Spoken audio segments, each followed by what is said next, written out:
Y luego tenemos a alguien que me da la pauta para empezar con las preguntas con ustedes. Yolanda Aquino, 3517.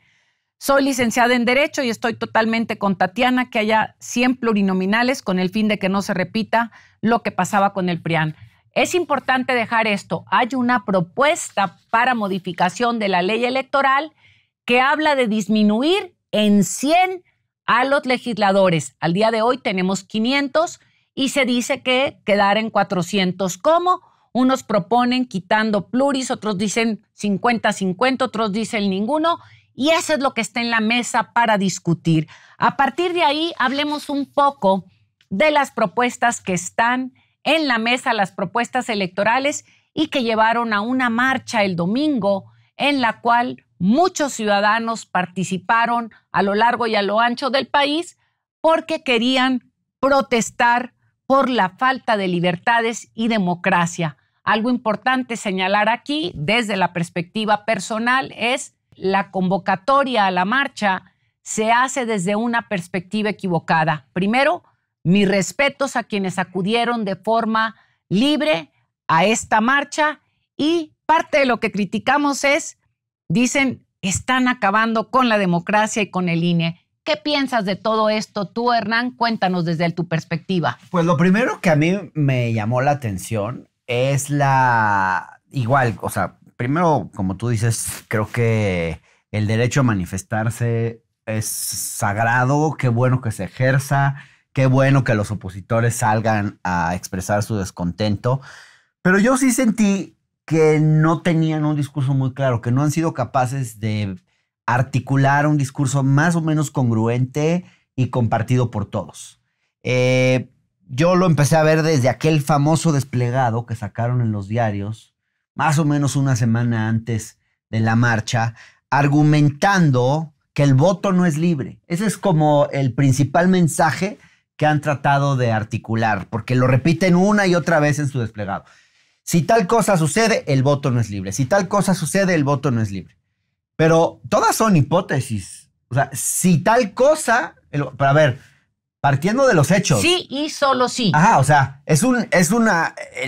la premisa es ilógica porque es, si esta cosa sucede, el voto no es libre. Pero ¿sucede o no sucede? Porque no hay nada real. A la hora de que yo, o sea, claro, a la hora de que yo salí a la marcha el domingo y le preguntaba a la gente, oiga, pero ¿esto pasa? No, bueno, podría pasar.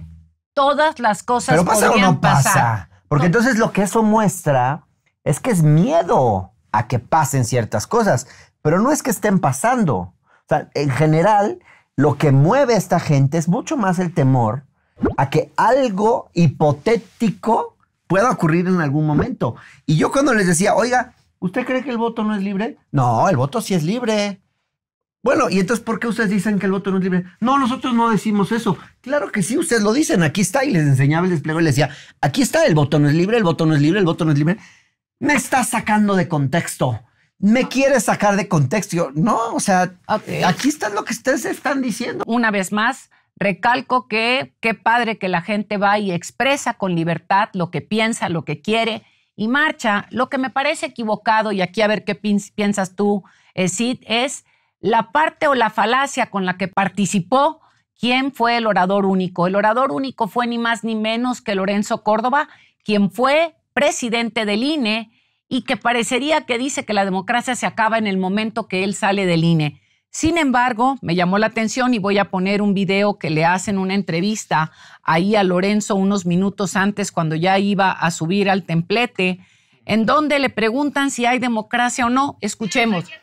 Que vinieron aquí al Zócalo. Bueno, pues la democracia tiene a quien la defenda y somos muchas y muchos. Entonces no está en riesgo la democracia. Claro que no. Aquí dice Lorenzo, no está en riesgo la democracia. Y en el momento que se sube al templete, habla de que sí está en riesgo. ¿Qué piensas tú de esto? Bueno, yo primero que nada quisiera hablar sobre la marcha. Yo estoy muy contento que hayan asistido pues tantas personas, porque eso quiere decir que están despertando conciencias. Sin embargo, creo que ellos no saben realmente por qué están yendo a la marcha. O sea, yo platicando con mis compañeros, con mis tías, etcétera, siempre me dicen, es que Andrés Manuel va a acabar con la democracia, es que estamos en una dictadura. es que van a eliminar la propiedad privada. Yo creo que hay unos intelectuales que están publicando en sus medios, en sus redes, pues unas falacias y están creando miedo en la población. Mis amigos siempre me dicen que si cómo estoy con Andrés Manuel o cómo simpatizo con la Cuarta Transformación. O sea, ellos nada más están viendo un lado de la historia y esa historia creo yo que no es verdadera. A ver, vamos a regresarnos a la lista esta de los motivos que decían que ir a la marcha o no. Y yo creo que parte de estos motivos decían, el gobierno quiere desaparecer al INE. Importante esto, el gobierno lo que ha buscado, la propuesta electoral que ha puesto en la mesa, ya lo decíamos, es disminuir el costo del INE, que eso no significa desaparecerlo. Elegir de manera distinta a los consejeros, que eso no es desaparecerlo. Disminuir el presupuesto para los partidos políticos, que eso no es desaparecer al INE. Y por otro lado, algunas otras cosas que dicen, el gobierno corrompe a los empresarios. ¿Qué piensas al respecto? ¿Qué es eso de si el gobierno corrompe a los empresarios y los amenaza, el voto no es libre? A ver, ¿sucede o no sucede?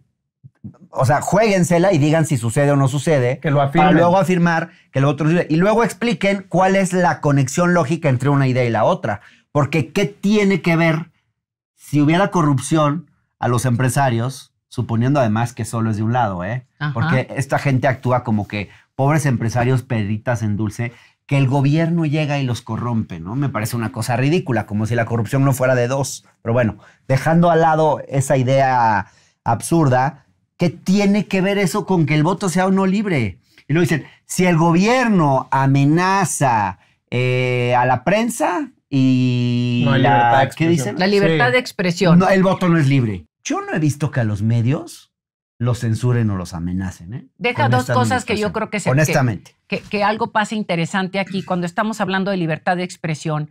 A ver, ¿qué más libertad de expresión? Pudieron utilizar el Zócalo y yo recuerdo en el 2018 se solicitó a la Ciudad de México cuando gobernaba Mancera el espacio para hacer el cierre de campaña del hoy presidente de la República y no lo prestaron. No lo prestaron. Ahí protestaron hoy y no solamente eso, fueron y le gritaron un montón de cosas al presidente con plena libertad. Y hay otra cosa que me llama la atención porque dice, para la invitación a la marcha, ¿sí?, que lo que quieren es un voto informado. ¿Qué es lo que se hace todos los días? Parte de la tarea del voto informado tiene que venir de los partidos políticos, de nosotros mismos que vamos y buscamos información. Y parte de este despertar tiene que ver con un voto informado. ¿Tú estás en contra de un voto informado? Claro que no. ¿Tú estás en contra de un voto informado? No, eso, creo que no. Yo quisiera hablar un poquito del perfil de Lorenzo Córdoba. A ver. Mira, tenemos en el 2015, Lorenzo Córdoba se burló de unos indígenas de una forma muy despectiva. Lorenzo Córdoba presenta un amparo para no reducirse el salario. Y lo que me llama mucho la atención es que yo creo que ellos están promoviendo un voto informado, pero un voto informado o desinformado más bien, que les convenga. Un voto de miedo, es decir, un voto de miedo, es la correcto. democracia estaría y sería real si, solo si, la gente toma decisiones hacia este lado y no hacia otro. Oye, en el 2023, ¿cómo podemos ver a Lorenzo Córdoba en la plenaria de los diputados locales del PAN? O sea, no que era un árbitro imparcial. O sea, la democracia que ellos quieren es solamente si les conviene. No quieren una democracia real, una democracia en donde el árbitro sea imparcial. Y yo lo que quiero es una democracia imparcial con voto realmente informado y que la gente no se deje llevar por el miedo que ven en las redes sociales. Las redes sociales hay muchísimas fake news. En el TikTok vemos muchísimas mentiras y pues yo los invito a que se informen o verifiquen en otras fuentes. Aunque también hay que tener mucho cuidado porque hay muchos intelectuales que se ponen de acuerdo y publican exactamente la misma noticia. Entonces, antes de creérnosla, hay que realmente verificar cuáles son los argumentos que están usando. Algo que vale la pena ahorita que estamos hablando del tema de la información y del el voto informado en el momento que esto tenga que suceder, tiene que ver con saber que el 1 de marzo empiezan las campañas electorales. Y en el momento que empiezan las campañas electorales se puede hablar concretamente de propuestas. O sea, yo creo que hay una parte de las reformas que propuso el presidente que son buenas, justas y necesarias. Todo lo que tiene que ver con la consolidación de derechos sociales me parece muy importante. Pero hay otra parte que yo quiero decir que no comparto tanto, que son las que tienen que ver con cuestiones políticas. Algunas de estas reformas, el propio presidente las ha puesto en el debate público simplemente para generar polémica, simplemente para generar discusión, como por ejemplo el tema de la elección de los jueces y magistrados por voto universal. A mí me parece algo difícil de operar, difícil de aterrizar, pero entiendo la idea que está detrás del presidente, que es generar debate público sobre la legitimidad del Poder Judicial, que me parece justo poner eso sobre la mesa. No, digamos, es algo nuevo, lleva años. ¿A qué responde el Poder Judicial? ¿A qué intereses responde? Un poco creo que esa discusión vale la pena. Pero de ahí a que vayamos a llegar a una situación en la cual los jueces sean electos y hagan campaña política como la hacen los demás políticos, yo creo que eso no va a suceder y honestamente no creo que fuese tan deseable.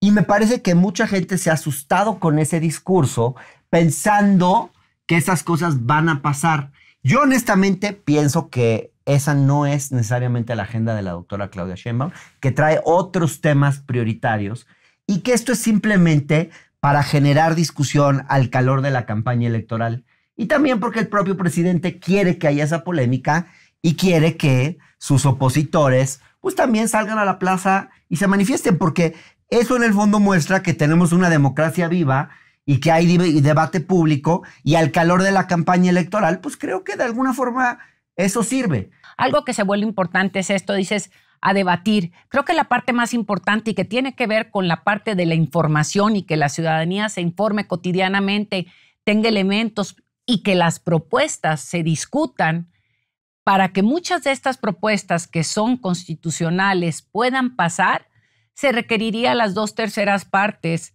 del voto en la Cámara de Diputados y en la Cámara de Senadores, que al día de hoy no se cuenta con ellos. Que aquí coincido con lo que dices, Hernández, si no se cuenta con ellos, tendrías que entrar en conversaciones, en discusiones con los demás partidos políticos para poder hacer que éstas se vuelvan una realidad.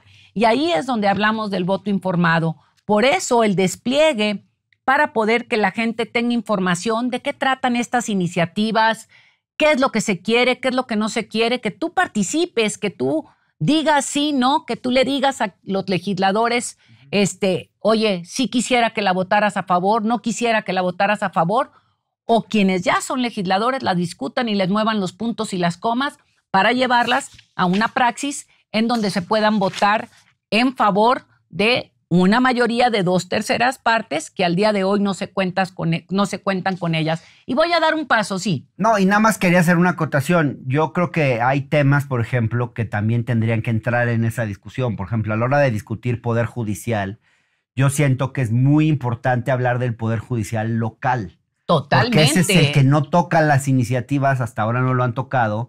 Y yo creo que esa es la propuesta que va a venir ya en la plataforma de Claudia Sheinbaum, que tiene que ver justo con la justicia más cercana a la gente. Y parte de lo que viene ahorita como punto importante, y no quiero dejar pasar, es que la doctora se registra como candidata a la presidencia en el órgano electoral, es decir, en ese órgano que existe y que queremos que siga existiendo y que tiene que modificarse. Y cuando digo modificarse es un ente vivo que se adapta a las nuevas circunstancias que vive el país y que para eso está. Y la doctora presentó 15 puntos que creo que son fundamentales. A mí me llamaron la atención 3 de ellos que creo que dan un punto muy importante de la esencia de lo que es la doctora. Y uno de ellos tiene que ver con todo el tema de transición energética, que tiene que ver con el cuidado al medio ambiente. Otro de ellos que tiene que ver con la innovación y la investigación. Y el otro con la parte de la seguridad que lleva la parte de investigación y la parte del uso de la inteligencia. ¿Qué piensan de ellas? Pues yo creo que la doctora Claudia Sheinbaum realmente sabe cuál es el sentimiento de la población. Ella, pues como la vemos caminando literalmente por todo México, ella escucha de primera mano cuáles son esos comentarios y los ha puesto en papel, cuáles son sus puntos a los que ella quiere atender. Entonces, pues se me hace algo correcto que la doctora mencione sobre el medio ambiente, que mencione sobre la seguridad. Y bueno, ella es ingeniera, ella sabe exactamente cuáles son los problemas climáticos que tenemos y también tiene un doctorado. Ella estoy seguro que va a poder resolver todos estos problemas que se nos avecinan a México. Oye, vamos a aventar un comercial aquí porque ella lo hizo en la Ciudad de México, ella logró bajar las emisiones en la Ciudad de México y también logró disminuir de una forma considerable los delitos de alto impacto en un 38% y en un 32% el tema de feminicidios. Ibas a decir algo, Hernán. Me pareció importante que Claudia mencione 15 puntos ya en el INE, digamos, en el discurso que da, sobre todo porque veo ya un sello más personal. También me parece muy importante, por ejemplo, que el 6º punto sea igualdad de las mujeres, ¿no? O sea, que ya podamos ver un sello más feminista en su administración. Me parece muy importante el tema de desarrollo científico y tecnológico. Ahorita que estaban hablando de la continuidad y del segundo piso de la transformación, pues a mí me da mucha risa un comentario que siempre me llega a todas luces, que Andrés Manuel va a gobernar por medio de Claudia Sheinbaum. ¿Qué opinan de eso? A ver, yo hago aquí como un tiempo y digo, primero que nada, se me hace un comentario súper misógeno. Y claro, por otro lado, parecería que no tiene el sello personal, que de alguna manera lo empieza a poner con la delineación de estos 15 puntos. Están también otros dos, que es, por ejemplo, soberanía energética, que es un énfasis que ella trae con el tema de energías renovables, restauración y protección del medio ambiente y recursos naturales. O sea, por lo menos hay 5 puntos. Y yo creo que también de la estrategia de inversión privada y extranjera. Que ella está metiendo, digamos, su propia impronta. Y yo no comparto esa idea de que López Obrador va a gobernar a través de Claudia Sheinbaum. Es reforzar la idea de que la mujer en política necesariamente es un instrumento de un hombre. Yo creo que el liderazgo de Andrés Manuel tiene ciertas particularidades positivas y el liderazgo de Claudia tiene otras diferentes. También es un gran ser humano, cabe recalcar, y si no, no lo pudiéramos ver en las encuestas.